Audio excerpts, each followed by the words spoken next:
হবে বন্ধুরা। এখন এই যুবদল হাতের শক্তি বুকে দল, এই যুবদল তার স্লোগান নিয়ে আগামীতে আজ 10 তারা শুরু করেছিল, সেই পথ আমরা চালিয়ে যাব। কোন ষড়যন্ত্র এই বাংলার মাটিতে আমরা হতে দেব না বন্ধুরা আমার। আমরা ফেসিবাদের বিরুদ্ধে ঐক্যবদ্ধ ছিলাম, আমরা এই ফেসিবাদের বিরুদ্ধে ঐক্যবদ্ধ। এখানে কাউকে ধর্মের ভিত্তিতে বিভাজন সৃষ্টি করতে দেওয়া হবে না। এখানে কাউকে নির্বাচন নিয়ে দেশের মানুষের মধ্যে বিভাগ সৃষ্টির সুযোগ দেওয়া হবে না। আমরা আগামী ফেব্রুয়ারিতে একটি গ্রহণযোগ্য, সুস্থ, অবাধ, নিরপেক্ষ নির্বাচনের জন্য বিএনপির পক্ষ থেকে যা যা সহযোগিতা দেওয়া লাগবে আমরা জাতীয়তাবাদী যুবদল আমাদের নেতৃবৃন্দের সাথে একত্র হয়ে ভাবতে চাই। আমরা সব ধরনের সহযোগিতা দেওয়ার জন্য প্রস্তুত।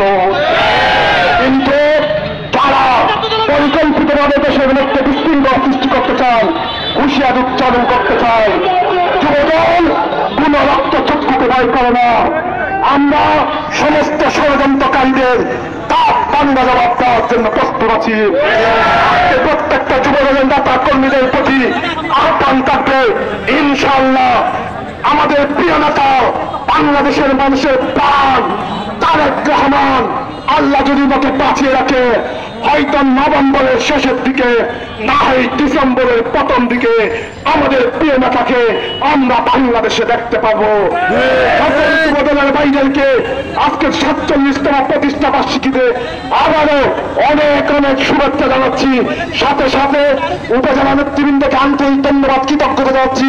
যারা যুবদলের যুদ্ধ সেনাবু, সহসভাপতি নাজারুদ্দিন, সাংগঠনিক সম্পাদক আমির আলী, সহসভাপতি আজিজুর সোহান মোহাম্মদ রফিক থেকে কুতুবুদ্দিন ইসমাইল থেকে শুরু করে সকল নেতৃবৃন্দ যারা অক্লান্ত পরিশ্রম করেছেন, রফিক থেকে শুরু করে সবাইকে যারা যুবদলের পক্ষ থেকে দুলন সহ অনেক অনেক ধন্যবাদ এবং কৃতজ্ঞতা জানিয়ে আজকের র্যালি এখানে সমাপ্তি ঘোষণা করছি।